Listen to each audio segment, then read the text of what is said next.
হারের ময়নাতদন্তে তৃণমূলের যুবরাজ। দোরগোড়ায় ২৬-এর নির্বাচন, আর তাই রণকৌশল সাজাচ্ছে শাসক শিবির। সব জেলার নেতৃত্বকে নিয়ে শনিবার ভার্চুয়াল বৈঠক করেন তৃণমূলের যুবরাজ অভিষেক বন্দ্যোপাধ্যায়। আর সেখানেই পুরুলিয়ায় লোকসভা নির্বাচনে তৃণমূলের ভরাডুবি নিয়ে ক্ষোভ উগরে দেন তিনি জানান, পুরুলিয়া ও ঝালদা শহরে খারাপ ফলের জন্যই এই লোকসভায় হার।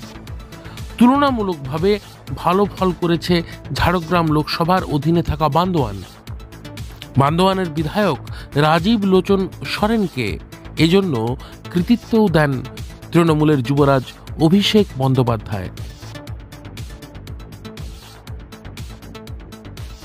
মানবাজার, কাশীপুর, বলরামপুরে ভালো ফল হয়েছে বলেও উল্লেখ করেন তিনি।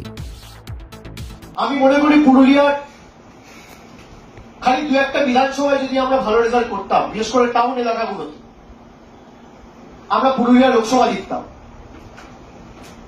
পুরুলিয়া টাউন, ঝালদা টাউন, এই টাউনের জন্য আমরা হেরেছি।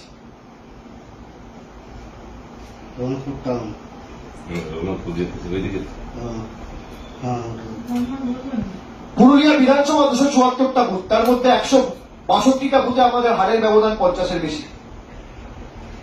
আমরা তুলনামূলকভাবে ভালো ফল করেছি বান্দোয়ানে। মেনি থ্যাঙ্কস টু রাজীব লোচন সরেন। আমরা তুলনামূলকভাবে ভালো রেজাল্ট করেছি মানবাজারে। বান্দোয়ান ব্লক সহ মানবাজার 1, 2 সবাই খুব ভালো কাজ করেছে। আমরা তুলনামূলকভাবে ভালো ফল করেছি কাশীপুরে।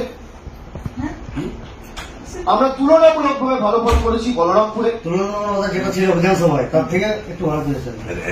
আমাদের খারাপ রেজাল্ট হয়েছে পুরুলিয়া বিধানসভা, পাড়া বিধানসভা, 264টা বুথ, তার মধ্যে আমাদের 138টা বুথে হারের ব্যবধান 50-এর বেশি।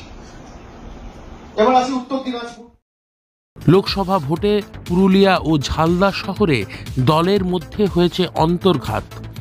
এর আগে সেই প্রসঙ্গ তুলে 21 জুলাইয়ের মঞ্চ থেকে নেতৃত্ব বদলের কথা বলেছিলেন অভিষেক বন্দ্যোপাধ্যায়। শনিবার ভার্চুয়াল বৈঠকের পর কি বদল আসবে তৃণমূল নেতৃত্বে? Bureau report, Purulia mirror.